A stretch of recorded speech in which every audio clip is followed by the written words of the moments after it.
Vamos a empezar con quien tenemos aquí, a quien agradecemos muchísimo que nos haya dado de su tiempo, es Alexander Zapata, él es periodista, él está en Las Vegas, y es que sin duda alguna Las Vegas desde ayer ha sido un punto de noticia en lo que tiene que ver este tema del coronavirus y las aperturas y los cierres o qué va a pasar.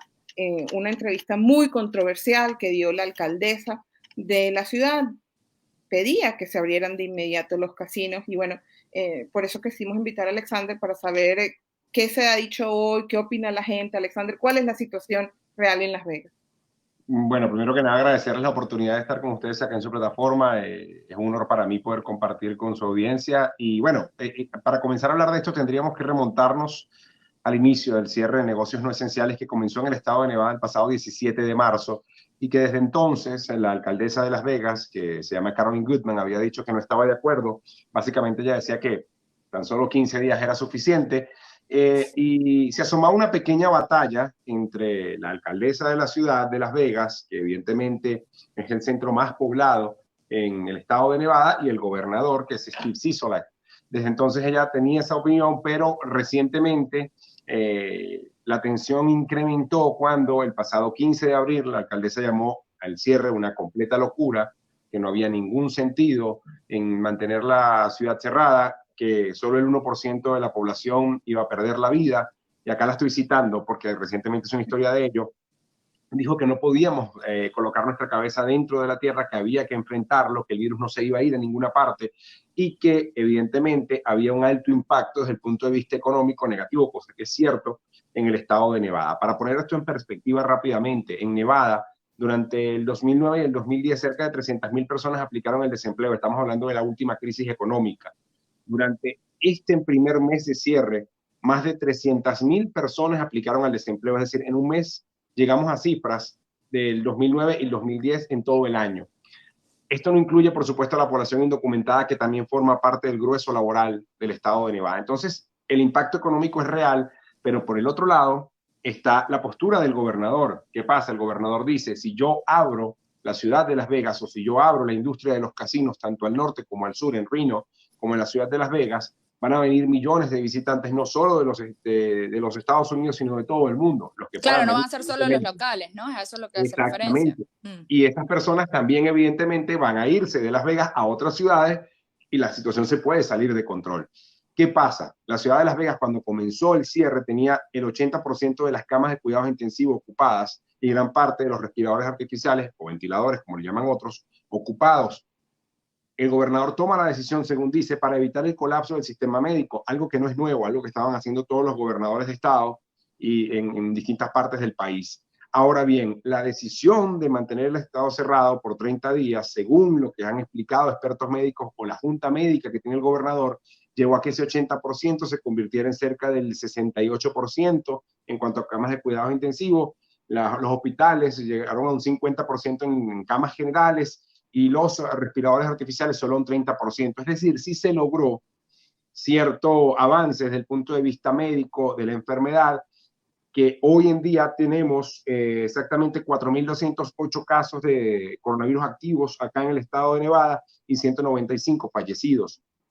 Los especialistas decían básicamente que de no haberse tomado estas medidas, ese número pudo haber crecido exponencialmente, salirse de control, y van a tener que llegar a un punto donde no saben a quién tienen que salvar porque no tienen la capacidad para atenderlos a todos. Entonces, hay un debate que está entre el punto de vista económico, que realmente es importante porque tiene un impacto tremendo en lo local, y también el de la salud. Y en ese debate están la alcaldesa desde el punto de vista económico y el gobernador desde el punto de vista de la salud. Y me preguntaban, y disculpen que me extienda un poquito, me preguntaban por las reacciones. Hoy, precisamente, pude conversar con una congresista del estado de Nevada que se llama Dina Tyros. Ella decía básicamente que es muy irresponsable este tipo de declaraciones, pero más allá de Dina Tyros, que es una política que forma parte del Partido Demócrata, me llamó mucho la atención del Sindicato de Trabajadores en la Culinaria. El Sindicato de Trabajadores en la Culinaria es el sindicato que agrupa a todos los trabajadores, o a gran parte de los trabajadores de la industria de casinos y hoteles en nuestro estado y en nuestra ciudad. Son más de 66.000 personas. 11 de los miembros de la culinaria, trabajadores de casinos, han perdido la vida producto del virus. Se contagiaron producto de su trabajo, evidentemente, porque estaban en contacto con otras personas en esos casinos. Y lo que decía la vocera del sindicato era que básicamente lo que la alcaldesa estaba planteando es que utilizaran a los trabajadores de los casinos como experimento, a ver cómo sale, a ver si sale bien o sale mal. Y que para ella eso es jugar con la vida de los trabajadores y no está bien. Y que tu responsabilidad como líder de ese sindicato es oponerse firmemente a las declaraciones de la alcaldesa, que a este punto pareciera estar sola en esta batalla de argumentos, porque hasta este punto dentro de la ciudad ningún líder político, líder sindical o vocero importante ha dicho, tiene razón la alcaldesa Goodman en que hay que abrir la economía lo más pronto posible. Gracias a Dios, porque es muy preocupante porque como ella explicaban que los espacios cerrados son los de mayor preocupación y que ya de alguna forma se ha comprobado que por los ductos de aire acondicionado o de estos espacios cerrados se mantiene el virus y dura muchísimo más, y por eso es que las escuelas están cerradas y están teniendo las dificultades que están teniendo las plantas procesadoras de carne porque son espacios cerrados y muy fríos. Mi pregunta sería adicional, tú has escuchado, Alexander, y le estoy quitando las preguntas a mis compañeros, me van a regañar, ¿qué opciones están planeándose desde los casinos para reinventarse en todo este proceso? Porque evidentemente es un proceso largo. Se sabe que incluso si se abren no es tan fácil. Bueno, ese es otro tema polémico, porque los casinos han tenido un beneficio económico bastante importante en el último año fiscal. Y otra de las disputas del Sindicato de Trabajadores de la Culinaria es que solo algunos casinos decidieron pagarle a sus empleados durante esta pausa. La mayoría de los casinos simplemente no pagaron a sus empleados y les dieron una especie de descanso sin goce de sueldo, con la posibilidad de aplicar al desempleo, que ha sido otro problema adicional, porque la demanda del beneficio de desempleo es tan elevada que el sistema ha colapsado y ha llevado a la gobernación y a las autoridades locales a tratar de contratar más personal para salir de ese embudo que hay ahí que no permite que las personas apliquen al desempleo. Se aplicaron ciertos beneficios, es cierto, que se va a pagar con retroactividad hasta el 15 de marzo para las personas que quizás por ese mismo embudo, por ese cuello de botella que hay ahí no han podido aplicar. Si aplicaste hoy y te quedaste desempleado hace 4 semanas, esas 4 semanas se van a reconocer. Pero desde el punto de vista de los casinos, el que ha presentado un plan más específico fue la corporación Wynn, que básicamente decía que sí, que está de acuerdo con lo que plantea el gobernador, que hay que hacerlo de acuerdo a lo que diga una junta médica, pero que definitivamente en algún punto hay que empezar a dar pasos pequeños, porque estamos luchando contra un enemigo invisible, pero no podemos quedarnos eternamente a la espera de qué va a pasar, porque siendo honesto y entendiendo un poco lo que está pasando con el virus, seguimos en una etapa defensiva. El estar en casa, el quedarnos en casa, no representa realmente una cura o una lucha contra el virus. Es simplemente evitar que la curva de contagio crezca y evitar que colapse el sistema médico. Pero ¿cuánto tiempo soporta la economía eso? Y es el argumento que está del otro lado. Ahí iba yo. El diablo, no, es difícil ambos lados. Ahí iba a preguntarte, era si tenías conocimiento de cuánto había mermado la economía en Las Vegas en función a este confinamiento que hemos tenido que tener por el coronavirus. Mira, no hay un número exacto que te pueda dar en este momento, pero sí te puedo decir que hemos tenido alcance algunos estudios. Estoy tratando de recordar el nombre de la organización que lo hizo en este momento, pero no me viene a la mente porque hace no poco... importa, aquí le ponemos tarea a la gente. Bueno, pero el hecho es que Nevada y en sí Las Vegas es una de las economías más impactadas, la segunda economía más impactada en todo el país. Y esto sucede con toda la lógica del mundo. Nuestro corazón financiero es el strip de la ciudad, es Las Vegas Boulevard, donde están todos los casinos, donde viene la mayor cantidad de turistas. Con un turismo en cero, un aeropuerto prácticamente cerrado, con todo el strip apagado, con todos los casinos cerrados, sin nadie viniendo a esta ciudad, sin nadie aterrizando en ese aeropuerto que recibe más de 50 millones de visitantes por año. Estamos hablando de que no hay una fuente de ingreso y comienza una especie de efecto dominó que impacta de manera directa cada una de las economías, porque los trabajadores de los casinos dejan de consumir en los pequeños negocios locales. Una bola de nieve. Empiezan, exactamente, y llegas a un punto donde te ves afectado como economía local de una manera importante.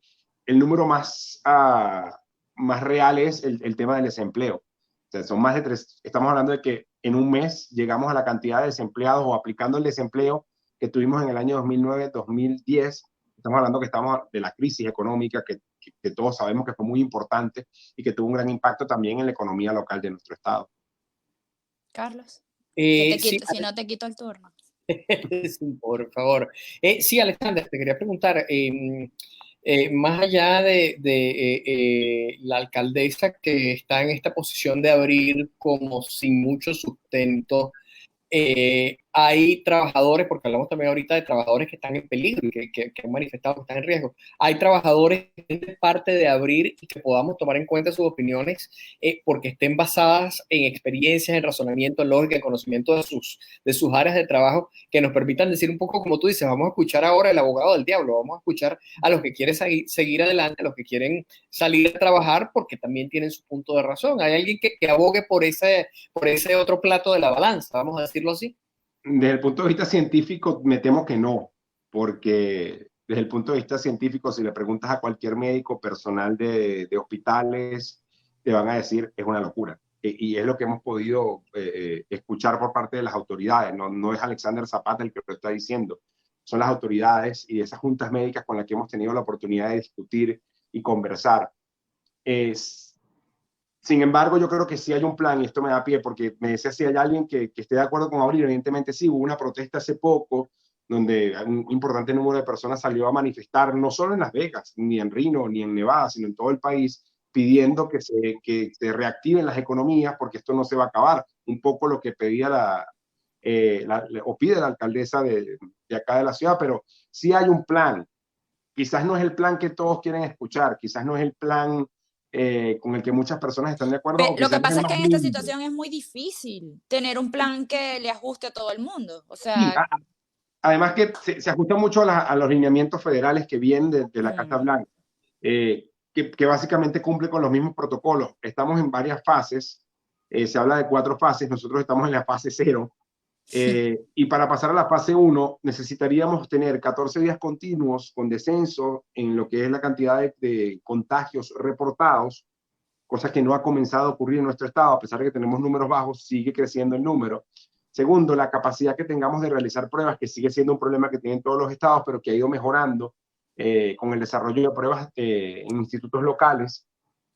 Y una vez que logremos eso, pasaríamos a una etapa 1, donde las escuelas continuarían cerradas, donde los restaurantes y los bares continuarían cerrados o no abrirían al público, donde ciertos negocios podrían comenzar a regresar, siempre respetando los lineamientos de distanciamiento social. Entonces estamos hablando de que supongamos que por buena suerte hoy comenzara a bajar la curva, estaríamos hablando de 15 días para llegar a la fase 1.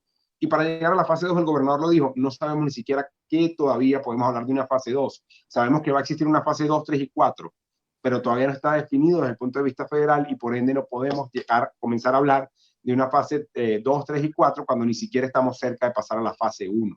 Entonces va a ser un proceso largo, va a ser un proceso prolongado y vamos a ver qué pasa, porque hasta ahora la fecha que tenemos en Las Vegas como tal, o en el estado de Nevada, mejor dicho, para la llamada reapertura de la economía, es el 30 de abril, pero evidentemente esa fecha se puede postergar como parte de ese estado de emergencia que fue decretado por el gobernador Císola el pasado 15 de marzo y que hasta ahora sigue vigente. Una última pregunta, porque ya nos quedan pocos minutos para despedirte y que tengas tu noche familiar. Quería saber, el ciudadano de a pie hoy en Las Vegas, ¿cómo lo sientes? Es difícil porque uno tiene mucho contacto desde el punto de vista de las redes con la gente, ¿no? Y sé que es una situación muy complicada. Sobre todo yo tengo mucho contacto con la comunidad hispana, porque trabajo para la cadena Univisión. Y sí se siente. El hispano es el músculo del strip. Es el que está allí atendiendo los cuartos, sirviendo los tragos, es el que está limpiando los casinos, es el que trabaja allí, vive de eso. Y evidentemente hay mucho desasosiego, hay mucha incertidumbre, hay mucho temor de lo que pueda pasar. Y es complicado, porque ni siquiera hay una forma de decirle a las personas, esto se va a terminar pronto. No tenemos la solución. Y como les decía también, hay una realidad, la comunidad indocumentada que vive en Las Vegas, que también es un número importante y que no tiene ni siquiera la posibilidad de aplicar un beneficio. Pero siento que también el virus ha sacado lo mejor de muchas personas, de muchas organizaciones sociales, incluso de personas, de familias que van y donan alimentos, que donan tiempo, que están apoyando a la comunidad. Y me quedo con eso, ¿no? Me quedo con esos gestos valiosos de la gente tratando de ayudar a la gente, demostrando que en los momentos de dificultad muchas veces también sale lo peor de algunos seres humanos, pero otros sacan esa mejor parte que tienen para apoyar y ayudar a los demás. Alexander, ha sido un placer para nosotros haberte tenido acá. Bonita noche, espero que esta sea la primera de muchas conexiones que hagamos juntos. Gracias. Muchísimas gracias a ustedes, de verdad, sigan adelante y bueno, sigan informando a la comunidad, eso es muy importante. Era Alexander Zapata.